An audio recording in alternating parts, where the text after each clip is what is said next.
Having pride in who you are is not a problem.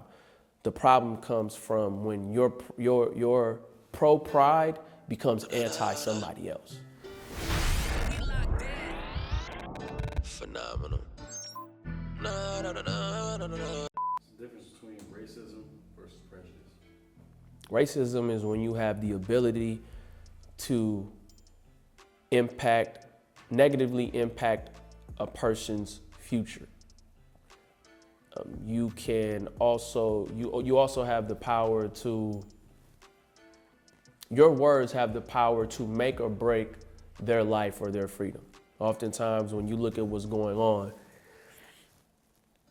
I can say that I don't like a person because of the color of their skin.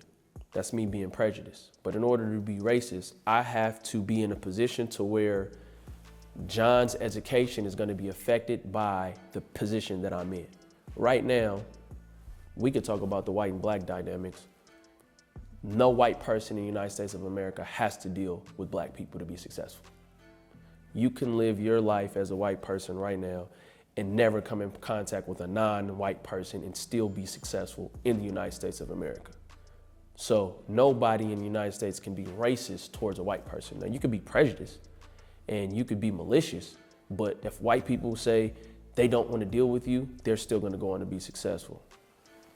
The opposite of that is there's no black person in the United States that's going to be successful without encountering a white institution.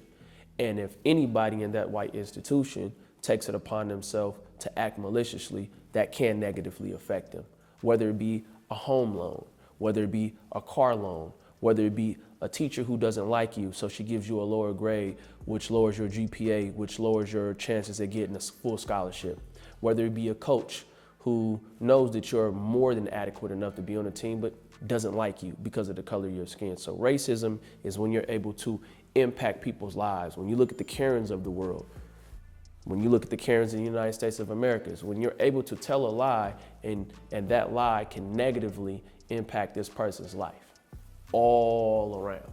As a black man in the United States of America, if I don't like John can move to various places, or there's various places he can go where he doesn't have to deal with me. You understand? And there's no position that I'm going to be in that's going to suppress his greatness. And people say ignorant comments like, oh, we all racist. No, we're not all racist. True, we all have prejudices, but we're not all racist because we don't all have the power to be racist. So when you use these words, be mindful of what you're saying. And racism is not, oh, I think I'm better because my ethnic group and stuff like that. Having pride in who you are is not a problem. The problem comes from when your pro pride becomes anti somebody else. So this is why when I say I'm black and I'm proud, that doesn't mean I'm going out to hurt white people. But usually when you hear white people saying that they're proud, it is directly correlated with acts of anti-blackness. And it hasn't been addressed in the United States of America publicly, at least in an impactful way for people to understand what this is. If you're white and you don't like black people, that's your right. But don't get in a public space, don't get in a position of power to where now your disdain for blackness is affecting blackness, you know? Go to a white environment in a white place where you only deal with white people, and that's that. Don't come into spaces where there's non-white people and now you don't like this person because of their religion. You don't like this person because of their ethnic group. That's racism. So that's the difference. Phenomenal.